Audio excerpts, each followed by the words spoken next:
साथियों जय भीम, नमो बुद्धाय। साथियों आज बिजनेस की उस अध्याय पे, उस हेडिंग पे चर्चा करेंगे जो कि यहाँ हमें लेखक लिख रहे हैं। ऐसे उद्योगपति आप मत बन जाना। वहाँ वो आगाह कर रहे हैं कि कभी कभी ऐसा भी होता है कि उद्योगपति बनने के बाद भी जो है कि हमें ऐसी कुरीतियाँ होती हैं कि लोग हमें कुछ भी मान सम्मान देने के लिए हाजिर नहीं होते हैं, और ऐसा अहंकार आ जाने पर ही होता है। जैसा कि यहाँ एक छोटी सी कहानी के माध्यम से लेखक यहाँ लिख रहे हैं कि दो चार लोग मिल कर के एक मेडिकल स्टोर का बिजनेस था उनका, और उस दुकान किए हुए थे। और वहाँ पर फिर कुछ समाज के आदमी दो चार लोग इकट्ठा होकर के बाबा साहब की फ़ोटो और सीडी और किताबें पत्रिकाएं कुछ लेकर के उनके पास गए, और वहाँ उनके पास तक उन्होंने घंटों बैठे और उनका इंतज़ार करते रहे। वो आए और उनसे मिले और उनके विषय में उन्होंने काफ़ी चर्चा की, बातें बताई और उनको बहुत तरीके से समझाया, लेकिन वो टस से मस नहीं हुए। और वो अपने आप को बहुत ही, एक तरह कैसे कहे, अहंकारी पुरुष थे। उन्होंने बहुत ही अपने अपने आप को महान समझा और वो उल्टे लोगों को ही समझाना शुरू कर दिया, उन्हें भाषण सुना दिया।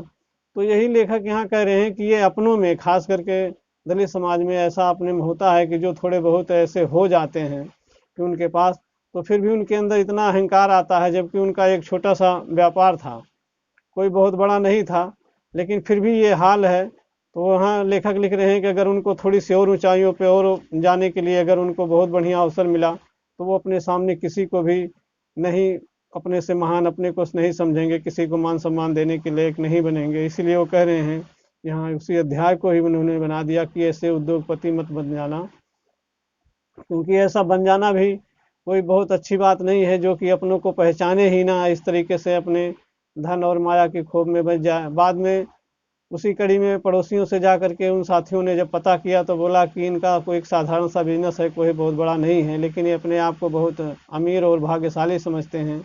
ये तो ना ही कोई सामाजिक कार्य में जाके हिस्सा लेते हैं, ना ही इन्हें और कहीं आने जाने का समय मिलता है, बस अपने बिजनेस से और घर, और बाकी पैसा जोड़ते रहते हैं, कहीं पे भी एक पैसा ये खर्च नहीं करते हैं।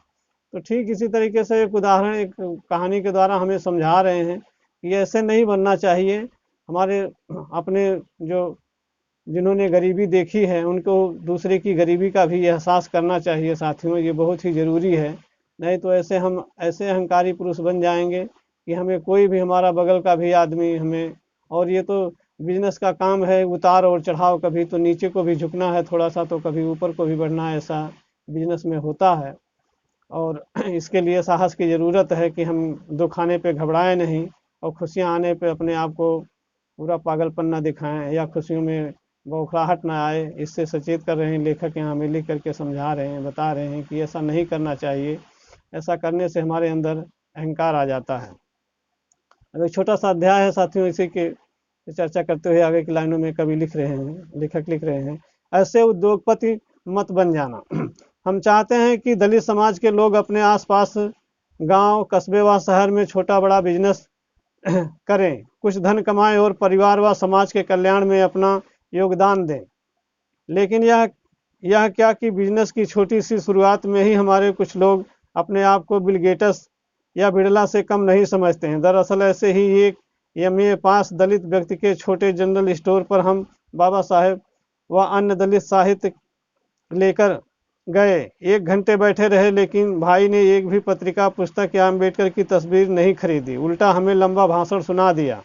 इस दौरान वहाँ भी ग्राहक नहीं आया, लेकिन वह तो बार बार यही कहता रहा कि व्यापार के कारण मुझे कुछ तो पढ़ने का समय ही नहीं मिलता, ना किसी सामाजिक कार्यक्रम में जा पाता हूँ। पड़ोसियों से पूछने पर पता चला कि भाई साहब जो भी कमाते हैं उसका कुछ भी अंश सामाजिक गतिविधियों में खर्च नहीं करते हैं, और ना ही कहीं आते जाते हैं। व्यापार भी साधारण है, लेकिन अपने आप को सबसे ज़्यादा व्यस्त व अमीर मानने लग जाते हैं। यदि बिजनेस की शुरुआत में ही यही हाल है, तो ऊंचाइयों पर पहुंचने के बाद क्या हाल होगा? फिर तो उनके पैर जमीन पर ही नहीं टिकेंगे, किसी को कुछ नहीं समझेंगे। आपको गुजारिश है कि आप ऐसे उद्योगपति मत बन जाना।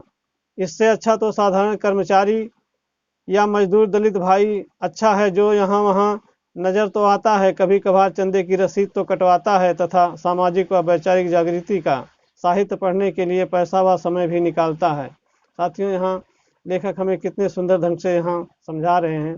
ये बहुत छोटा सा अध्याय है कि ऐसे पैसा कमाने के लिए भी हम किस काम के हैं, जो कि हम समाज के काम आए, ना परिवार के काम आए। कुछ लोगों को पैसों से इस कदर मोह हो जाता है कि वो अपने परिवार के ऊपर भी 1 रुपया खर्च करने के लिए वो हिचकिचाते हैं, बल्कि वो डर बस खर्च करते हैं, नहीं अपनी खुशी बस नहीं करते हैं। जबकि एक दिन उन्हें पता है कि ये सारा सब कुछ छोड़ करके हमें अपने परिवार के लिए ही जाना है और हमारे काम कुछ निजी स्वार्थ में नहीं आना है। लेकिन फिर भी चाहे वो बाद में उनकी औलादें उस पैसों को बेशक ही ऐसे ही लुटा दें दुनिया के लिए, लेकिन फिर भी उन्हें इस चीज़ की चिंता नहीं होती है। वो बस दिन रात अपना केवल धन जोड़ने का, मतलब उनको धन से ही प्यार हो जाता है। ऐसा नहीं होना चाहिए कि वो अपने धन से मोह और प्यार को करके और सारी दुनिया को भूल जाएं।